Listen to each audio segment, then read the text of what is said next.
piny mar Ufaransa.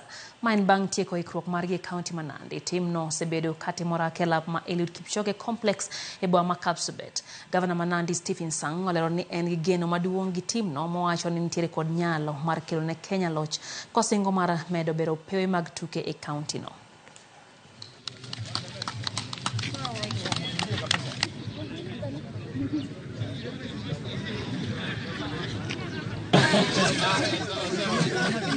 For the first time in history, tumequalify athletes katika different events.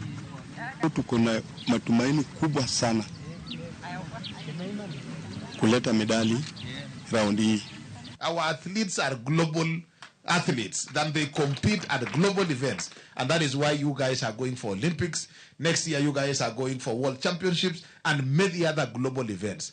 What we can do ourselves as a county, and that is why as much as we are going to do a world-class stadium here in Kapsabet, what we thought was important to start with is a training facility. Kwa wale viongozi wenu ambao walipenda kuja hapa, because when they asked me to give them the facility, we were not very sure that it was going to work out. So I told Ochieng, no, we are not ready. Wait until we have equipped the facility. Jotugo machon matuka nimo kata diver ma America Alison Gibson ochako campaign mane onis kunde moko kadak mohongore